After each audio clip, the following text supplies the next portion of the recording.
scrolling through my timeline of teachers that are not returning to the classroom after the winter break tomorrow. Should have you parents concerned. But let me tell you why they're not coming back. Because of the other videos that we keep seeing of you delusional ass parents and your bullshit.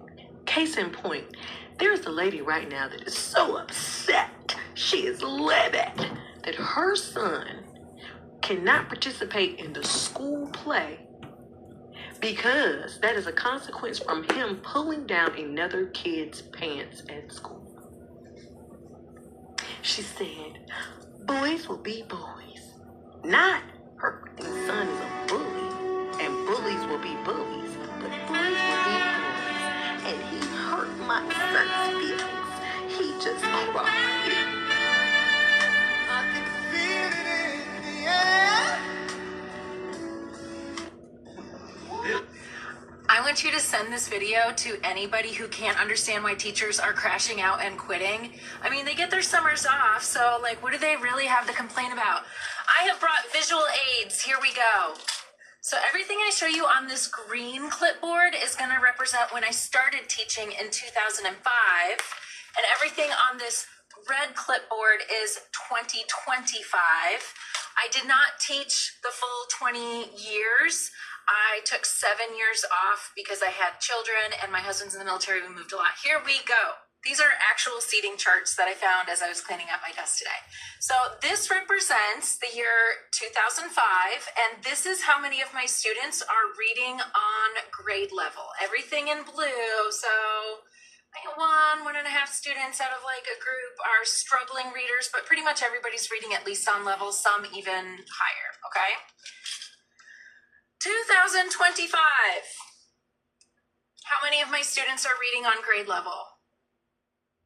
Okay, this next is an average of how many of my students failed my class. Like they are going to have to repeat this. There's no recovering. They failed. This is 2005. 0.5 student out of all of my students. This is this year. This is this year.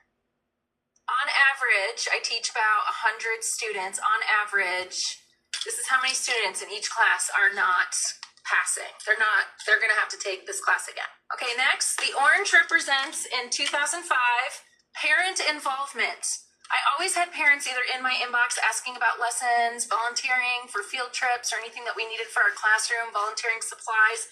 2005, 2025. Where are the parents that are supposed to be involved in their school? Behavior issues. Students in 2005 that I had to like write up on referrals, call home, maybe have parent-teacher conferences for poor behavior. Out of a whole classroom, there was always like at least one bad apple, okay? 2025.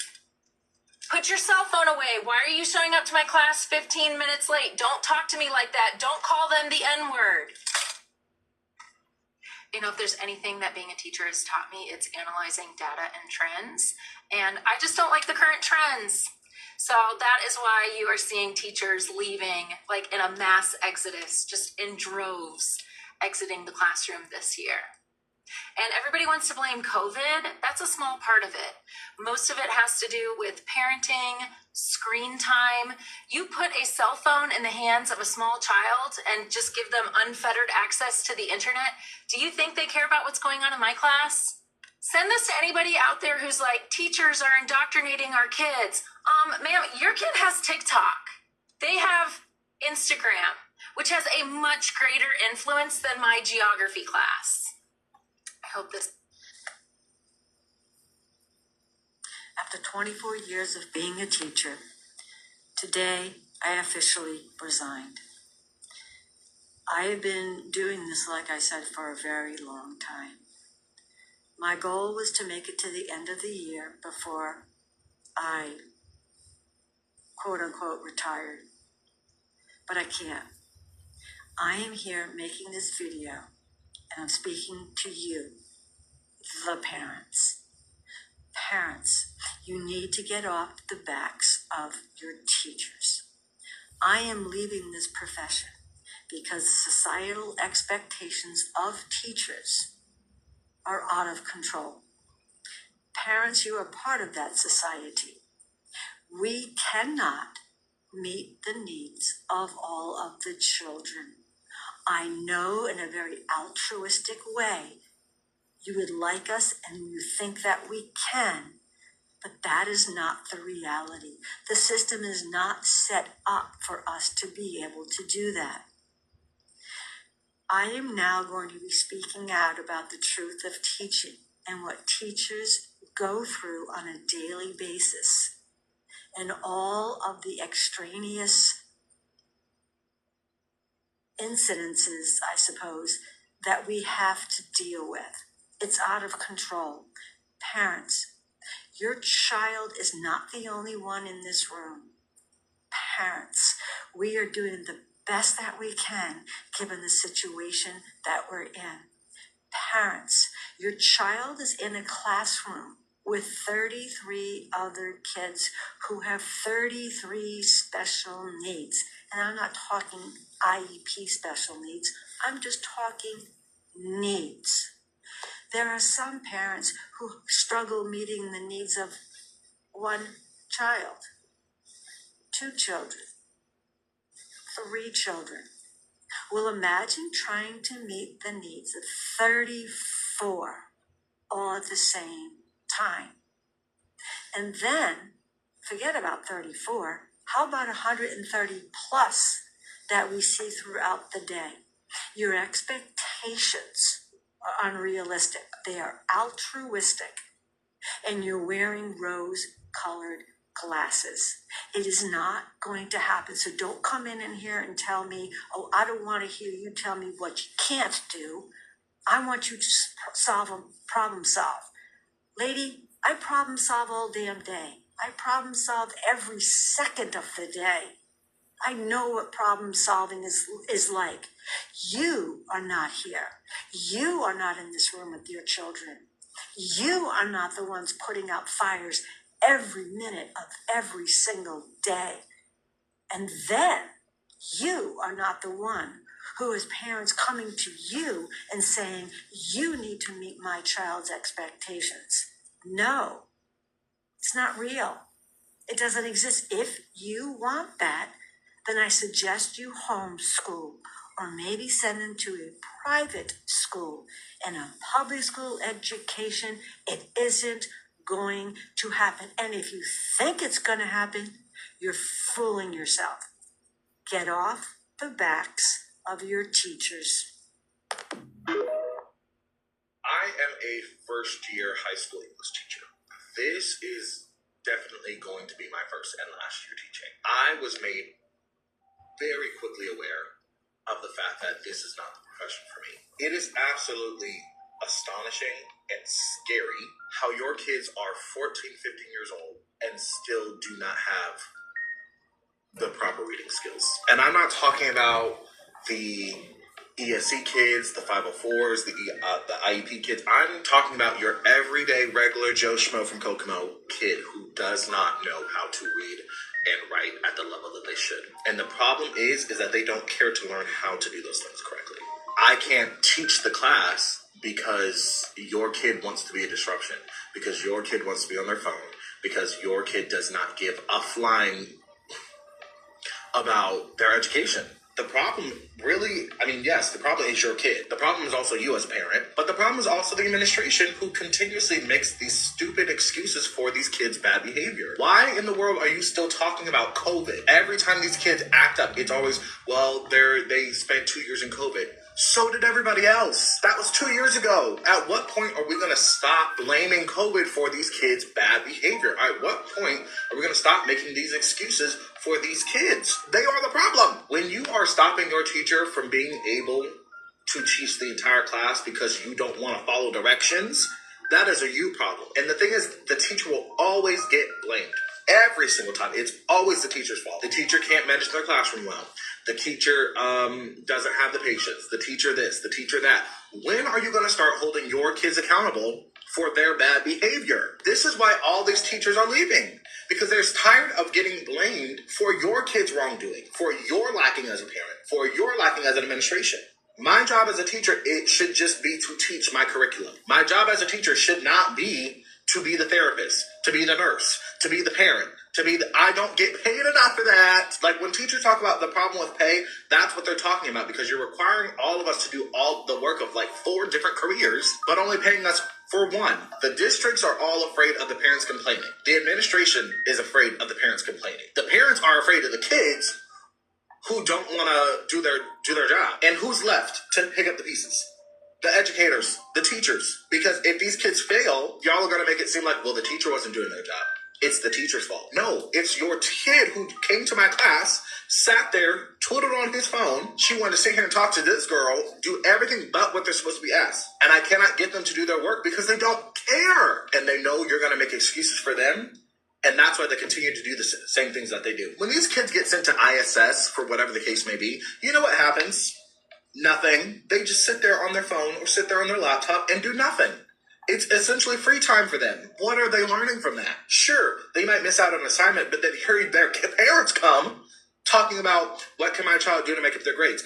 How about stop getting suspended? How about when I'm teaching a lesson, close your mouth? How about when I tell you to do something, instead of rolling your eyes and having a nasty attitude about it, you just do it? Put the discipline back into the schools. I'm not saying bring back the paddle. Bring back the actual disciplinary actions, because these kids are not learning a thing. I am a first year. Okay, so I left education 3 months ago, and something that I kept hearing while in the process of leaving and letting people know that I was searching for another job was like, oh my God, what about your breaks? Like, are you going to miss your breaks as a teacher? Like, that was actually a concern of mine in the beginning. I'm like, okay, I do love my breaks. But I can testify that 3 months in, you don't need the break. Like, I only know that it's spring break right now for schools because of my friends still in education. Otherwise, I would not have even known. I don't live for a break anymore, and it's awesome, but also crazy. And not to mention, when I would go on spring break and winter break and things like that, I was like counting down the days, so desperate for these breaks, and then would damn near have a panic attack before going back. Like, the anxiety was so high, and it was just crazy. Like, I remember like always dreading having to go back after a break, and then planning, like counting down for the next one.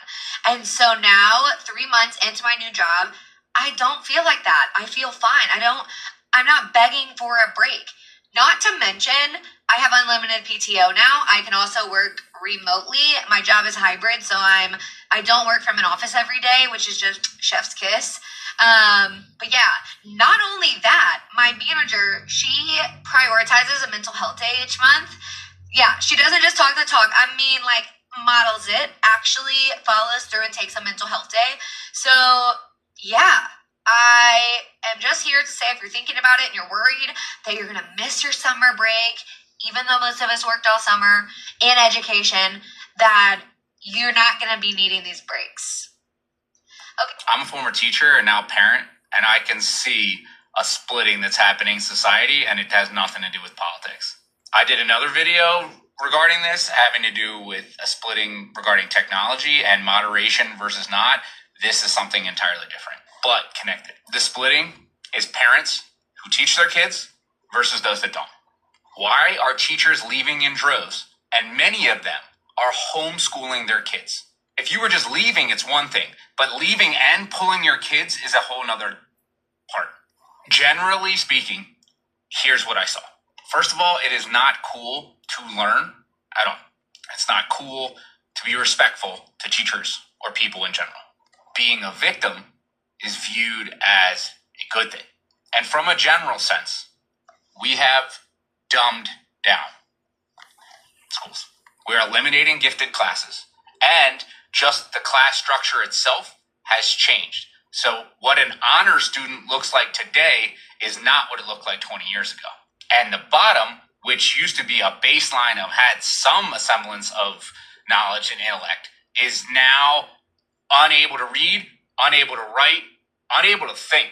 And the school systems are passing these kids along, regardless of that. Now, what teachers see is the dumbing down of society, the bringing everyone down. And so you might be the parent who's saying, like, but I teach my kid, so they're going to be okay.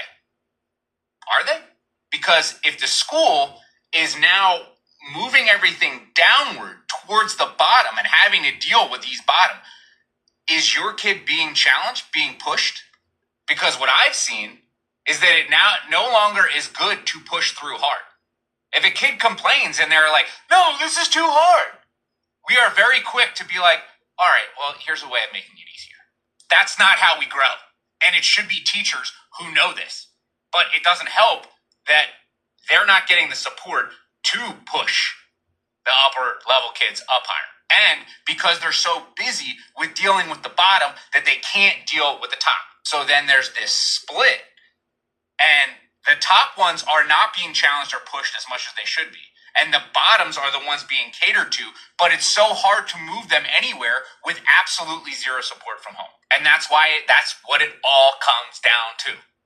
The parents that spend time at home teaching their kid, pushing their kid, challenging their kid so that they excel and keep moving upward and learning how to deal with failure are going to do so much more in life just in general than the ones who are continued to be like, it's okay. It's okay to be offended. It's okay that you can't read. It's okay that you can't do it. We're just going to push you along. We're just going to push you along. It's fine.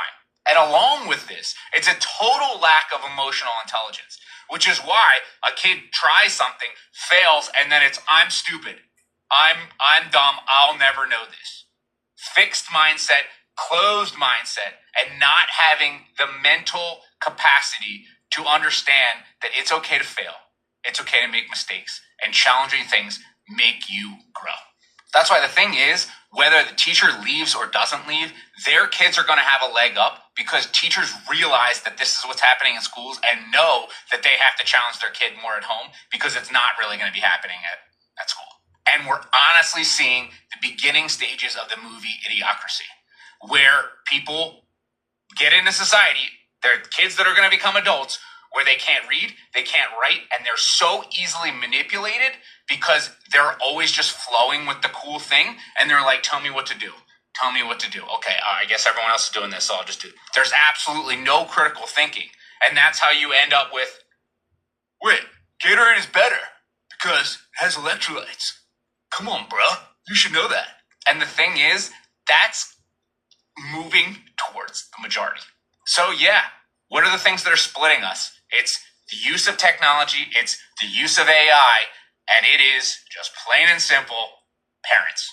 And yes, the kids who only have one parent or divorced parents definitely are going to have an even tougher time with this because that's a really hard thing to overcome given the school systems. So we are moving towards the haves and has-nots, but it's you have good parents or you don't. And because all this is going on, being a good parent is actually becoming easier, not harder.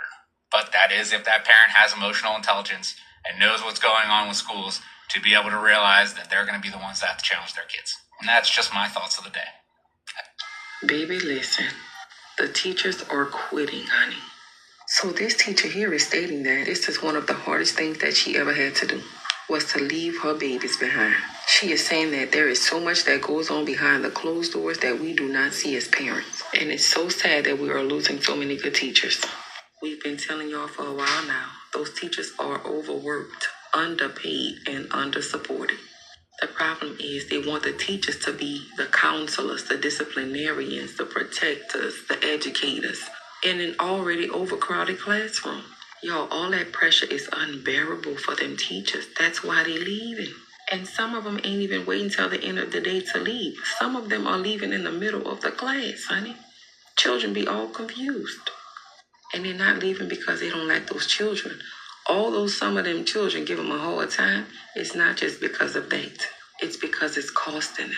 It's costing them their mental health, their peace, and to be honest, it's costing a lot of them their safety. Believe it or not. Oh no, teachers are quitting at record numbers. It makes good sense, okay, if you ask me. It makes completely logical sense. And as a person who's been teaching for over 10 years, there have been multiple years, multiple times, multiple days in which I decided or I wanted to quit teaching. And it was actually a little point in my life where I did take a break and I just subbed for a little while because I just couldn't do it anymore. But if you really want to know why people are quitting the jobs of teachers and leaving education alone for good. It is so many reasons, but I'm going to give y'all 3 reasons. The top 3 reasons people are quitting education. All right, reason number 1. Y'all kids is bad as hell. And this is not in any particular order. Let me say that, okay? So the kids are bad. And back in the day, they were bad, but they're just getting worse and worse and worse and worse. Progressively worse, right? And why are they getting worse? Oh, probably because back in the day, kids used to have at least somebody to raise them. Nowadays, these kids are raising their parents. They're telling their parents what's what. And then after they tell their parents what's what, they turn around and try to tell us what's what. That's when they got me fucked up, because ain't no kids gonna tell me what's what, okay? All right, so that's part 1. The kids don't respect nobody. They don't want to listen to nobody. And technically, they really don't want to learn because they all have something better to do. What they have better to do at the ripe age of 5, 6, 7, 8, 9, 10, 11, 12, 13, 14, which I have no clue what they have better to do, but all these little kids act like they have so much shit to do that it will definitely shock and surprise your ass, okay? Number 2, the parents are trash. All the kids that was back in my day had IEPs, behavior issues, all of that. All them people are the ones that's having kids, all right? Because the rest of us are trying to figure our life out. We don't have no time to just be popping them out back to back to back. But no, the little girl, y'all almost said something bad. But what I'm saying is, these parents have mental issues. They have issues with education that they haven't hashed out, where they felt like their parent didn't have their back with the teacher. So now they're taking it out on us as teachers. They're not listening to us. You could literally tell them and send them a video. My bad, y'all. You know, I'm in Chicago. I had to look. You could literally tell them and send them a video of their child doing something that is completely inappropriate, standing on a desk, cussing you out, telling you to shut the fuck up, and they'll still act as if they don't understand what their child did wrong. They still want to play by play of what you said to them. Ma'am, we're done talking. If you need all of this, background information, you need a video, you need step by step, we're not doing that. Check your motherfucking kid so that I can get my power in this classroom. If not, your kid can leave this room, because if no kid that don't listen to me should be around me. Because at the end of the day, that's dangerous. And if you as a parent don't trust me with your child to make sure that I'm here doing what needs to be done, teaching them math, science, social studies, ELA, whatever, then you should put them in another school, or you should homeschool them. You should trust yourself enough to teach your own fucking kid without putting that pressure on me, at the same time not trusting me enough to support me in discipline in my classroom. Point blank, period. That's the bottom line. And the third and the last reason why people are leaving the job of education, and it's so many reasons, y'all, but this is the last reason I'm gonna give for right now. The third reason is because these principals are slow as fuck, G. And I know I'm talking in ebonics and all that. I have a master's degree. I'm very intelligent. But right now, I'm just getting it out. I'm venting. I'm talking. I'm chilling. So you just relax. Because I see Cindy Lou Who in the background trying to say, well, if you talk like that, how you a teacher? Mind your fucking business, baby. But let's keep it going. The administration. Let's get back to them. They are slow as fuck, y'all. And this is not all of them, because it's some good administration, just like it's some bad teachers and some good teachers, whatever. I get it. Sometimes, it's appropriate for you not to listen to everything a certain person says. Be a good judge of character, right? And the same thing goes with administration. A lot of administration is so far removed from the classroom, they do not understand anything that goes along with that. Beyond that, they don't understand how to support teachers and what kind of support people want. Lastly, they don't understand how to connect with people. It's almost like a lot of people who decided to become administration are literally psychopaths. They are nuts as hell. They're crazy as fuck. The only thing they want to do is run people, right? They don't want to listen to you. They don't want to help you. They're not really here to help people. Of course, that's what they sell themselves as. I want to help kids. I'm hard-hitting, blah, blah, blah, blah, right? But you're not here to help people. You're here to sit in your office. You're here to mind your business. And you're here to try to check me on a lie that a parent might have, or whatever, you know what I'm saying, on whatever you want me to do. You're here to exert your power over my life. And, yeah, I don't know. I just went on a 5-minute rant. but I probably need to reel some of the stuff in about administration, of course, because, yeah, I think administration is one of the main issues and reasons why teachers are leaving, because they don't feel supported. And beyond not feeling supported, teachers just don't feel supported. They don't feel like their administration understands where they're coming from. And they feel like they're just being thrown out there. On top of the fact that CPS, like not only CPS, but the schools in general, right? It has changed. The amount of stuff that students have to learn in a year has changed. The amount of testing that happens in classroom has changed. So now you can't even have authentic learning as much in the classroom because everything is being monitored, recorded, tested again, tried out again and tested. And not to say that I don't believe in small group or I don't believe in testing and I don't believe in checking to see where someone is and progress monitoring, but the constant progress monitoring and the constant progress monitoring, that is the job of the teacher on a daily, hourly, minute-to-minute basis.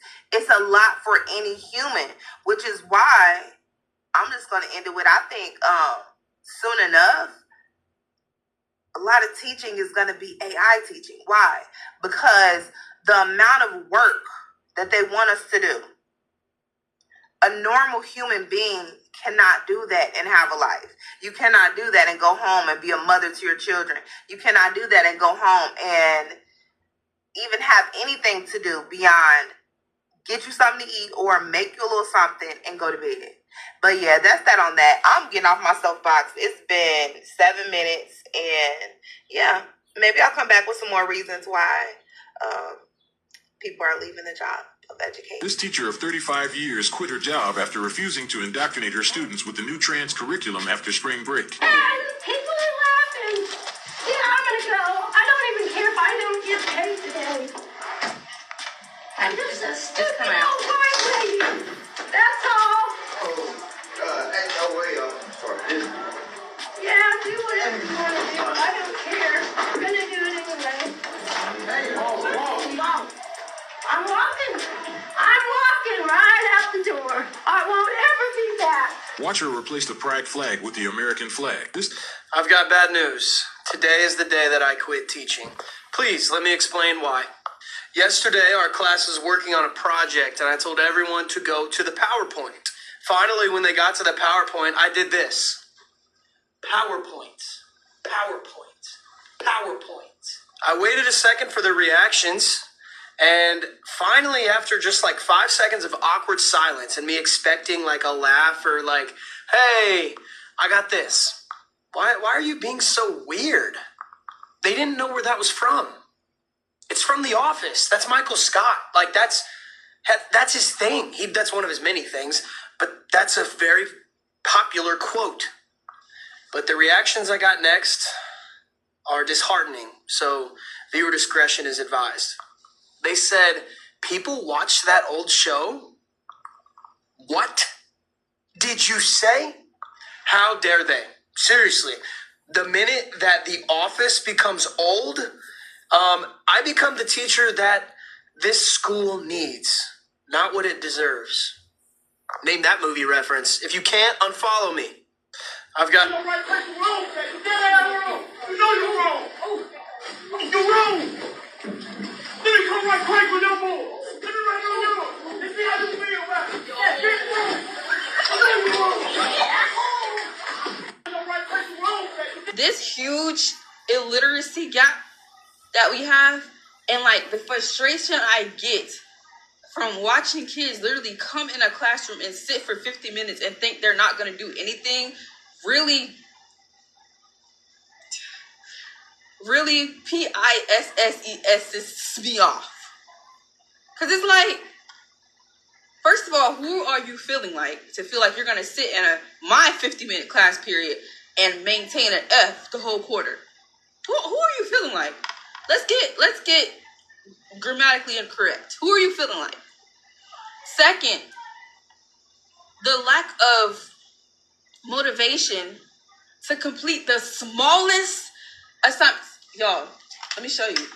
This, hold on. I gave them this as a grade booster. You see this? Identify the usage there, and there. Now, the worksheet itself is reverse grammar. They're supposed to put in the wrong answer. But since I have a certain level of students, I told them, put in the correct answer. Don't get me wrong. This is not me here talking about my students, because this is like a global crisis across all of education. Like, I've seen so many teachers say the same thing.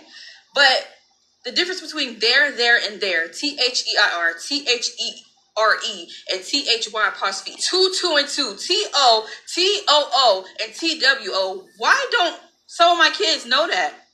Like, where did this gap? And we say, oh, COVID. No. This is not a COVID issue. 1 year out of school should not be a reason for this. So I'm trying to figure out, me and my coworker were talking about, she's the English, I'm the reading. Normally I teach English, and I'm glad this year I don't have to teach writing, because it would really stress me out. But reading, it's a different pressure. It's a different frustration, because it's like, they don't like to read at all. Like, whoever said, if you want to get over on Gen Z, put it in a book, and they will not catch it. I promise you. If you want anything to pass, put that in a book. They're looking at, me and my coworkers talking about how they're looking at everything so aesthetic on social media. And the first thing they want to say is, oh, young boy dropped out of school and look at him. Okay, that's young boy. We're talking about you. We're talking about you. Why don't you know the difference between 2, and 2? TO, TOO, and TWO. Why don't you know that? And then say, we got to do all of this when I'm looking like all of this should take you 5 minutes. We're talking about 2, 2, 2. There. Affect and effect. Through and through. Loose and... And I hated it today, because I had to really go off on my 6th period and come down to a level that I don't like going to. But it's like, y'all really think, you guys really think life evolves around you, and it doesn't. You think you're just going to come in somebody's classroom, get comfortable, talk for 50 minutes, and then when it gets close to a report card, oh, she didn't even put my grade in, that's why I'm failing. No, it is not because of that. And we got teachers feeling guilty, like, I'm just doing everything I can. I used to be, sorry, I had a call, maybe I needed it, but I used to be that teacher that's like, I'm doing everything I can, and it's like, now I don't feel bad. They're looking at like all this different stuff. I've heard so many students say they want to be like hairdressers and estheticians and rappers and sports. And while all that's good, if you can't read, if you can identify the difference between 2, and 2, you're going to make some fast cash. But longevity, and I'm talking long-term things, forget it.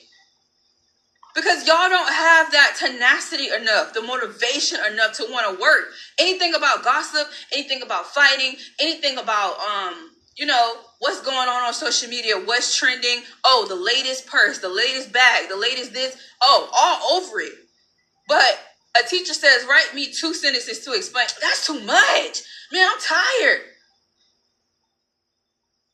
I feel like every year it just gets like more and more. It just gets worse. I'm tired. It's to a point where you just got to come to work, do your job, and leave all the emotion here, because it's not your fault. Let me just say that. My 8th year of teaching, I hate to say it, but I have never seen anything like this. The illiteracy gap is bad. Like, I'm begging parents, take your child's iPad, take them off social media. Them scrolling all night, you gotta stop. Their priorities it's mixed up. Like, okay, I have some kids, I'm not saying this is all, I have some kids who know the difference. Like, they know how to prioritize, like, okay, yeah, social media is great, and this is a life that I would like to live, and then they still work hard because they know it takes that work. But then I have that other half that just thinks life, it revolves around them, and because I have this, because I have that, it'll come to me. No, you gotta work like everybody else. Anyways. Y'all, these young teachers are quitting left and right, all across my timeline. That's all I'm saying. This is my last day. I did FMLA. I put in my resignation. These young teachers are not having it. You hear me? I don't know what's going on at their school. I don't know what's going on with their students, administration. but they not with the bullshit. They see that they can't handle it, they getting the fuck on. Y'all, you know what? The reason I'm not laughing at the situation because the system is broken. Seriously. It's broken. But a lot of us older teachers that have been teaching are burnt out, and there's a lot of teachers that are afraid to step out because they've been doing this so long. These young teachers are not even staying long enough to feel like that. They getting up out of there. And I really feel like us as teachers, if we are burnt out, if we are depressed, if we are having mental struggles because of the classroom, it's time to go. And we can't be afraid to do so. Y'all, teaching is a stressful job, right? No matter what grade you teach, it is difficult, it's a lot. The minute I get to the point where I'm crying, I'm depressed, I'm sad, I don't want to wake up in the morning and go to work. And y'all know what I mean. There are some days we don't want to go to work, but I'm talking about on a regular basis, it's time for me to go down to teacher retirement and get my ass the hell on and figure out what I'm going to do next. We don't have to stay in situations, y'all, we don't want to be in just because we've been doing something our whole lives. I know it's scary. But if it's that bad for you, you have got to choose you first. These young teachers are doing it. They're not playing around. They getting the hell on. Okay? And let me tell you something. Like I said, if it ever gets that bad for me, taking my retirement money, and I'm doing what's next. Period. And the system needs to be fixed. There's too many teachers talking about quitting. Okay? The academics are a big issue. The behaviors, kids not being held responsible or accountable. We got to do better because we should not be losing teachers like this. Period, point blank.